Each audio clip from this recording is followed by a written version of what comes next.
Bon, j'ai comparé le rap français et le rap US. Est-ce que c'est si choquant si je compare les deux plus gros vendeurs du rap français? Moi perso ça me choque pas. Ça vous choque pas? Jingle, c'est parti.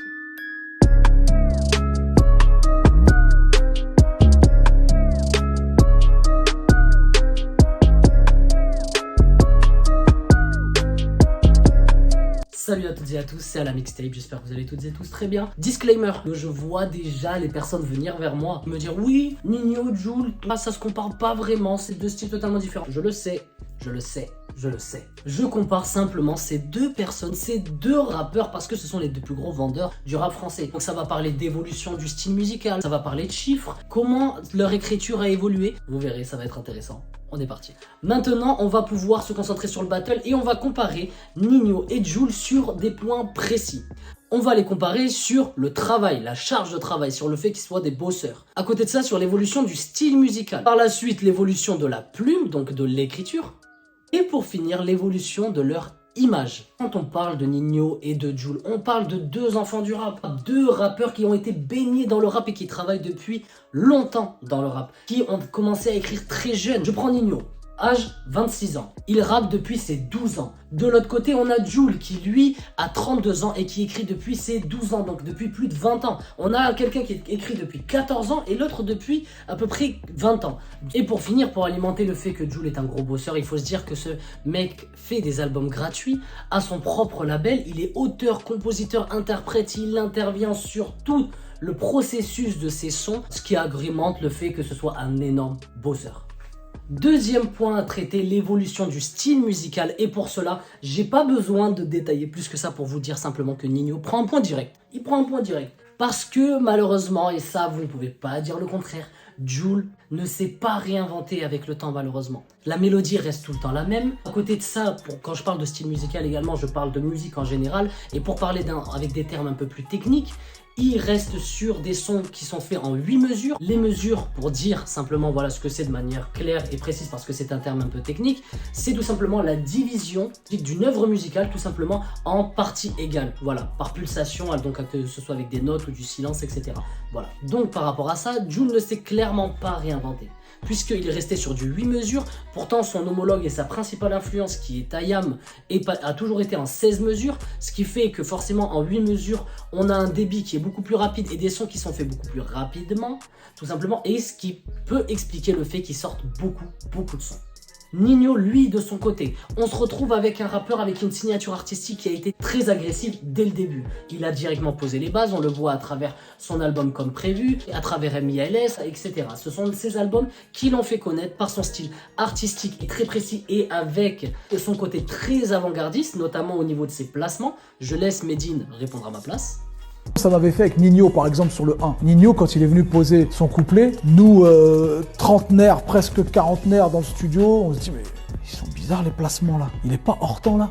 Tu valides Ninho? Ouais moi c'est comme ça que je le vois, je le valide. Bon bah vas-y on garde comme ça. Tu réécoutes le lendemain, tu te dis mais le bâtard ce qu'il a fait. En fait c'est nous on n'était pas prêts frère. Il était dans le turfu. Il était dans le turfu. Tu réécoutes une semaine après, un mois après, un an après, 3 ans plus tard comme on est aujourd'hui, c'est un des meilleurs couplets Ninho ce qu'il a fait. Les placements ils étaient avant-gardistes. Voilà, donc on se retrouve avec cette structure en matière de style musical, mais elle a considérablement évolué avec l'évolution de sa fame forcément. Quand on arrive sur un album Destin qui était un album archi attendu, etc., il se devait de pouvoir élargir son public. Donc on le retrouve avec des sons comme La vie qu'on mène, etc., qui ont cartonné, que ce soit au niveau national et international. Donc en matière d'évolution du style musical, on est d'accord que Ninho a grandement glow up, tandis que Jul a malheureusement stagné. Troisième point à aborder, c'est l'évolution de l'écriture. Et pour cela, c'est bizarre à dire, mais pourtant il y a une grande similarité et à la fois une grande différence. Ninho et Jul racontent la même chose. Le grand point commun, c'est que Ninho et Jul parlent des mêmes choses, des mêmes thèmes parce qu'ils viennent du quartier. C'est moi, ils l'expriment à travers leur son. Donc en soi, les sujets abordés sont les mêmes.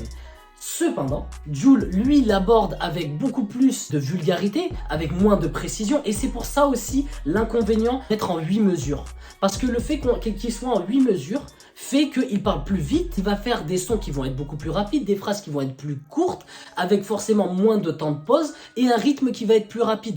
On peut pas transmettre d'émotions avec un débit aussi rapide, etc. Tandis que Ninho, lui, a joué la carte vraiment de parler de la rue, etc. mais avec beaucoup plus de poésie, avec beaucoup plus de temps de pause, etc. et une mélodie généralement qui l'accompagne, donc que ce soit un piano, etc. qui l'accompagne dans le message qu'il veut faire passer et qui lui donne ce côté émotif et qui rend du coup sa plume beaucoup plus efficace et touchante. Pour l'évolution de l'écriture, je suis obligé de donner le point à Ninho qui passe du coup à 2-1 et qui devance Jul. On passe au 4e point. 4e point à aborder, et il est important, c'est l'évolution de l'image pour ces deux rappeurs. Et les deux ont géré leur image de manière très différente, mais de manière très efficace.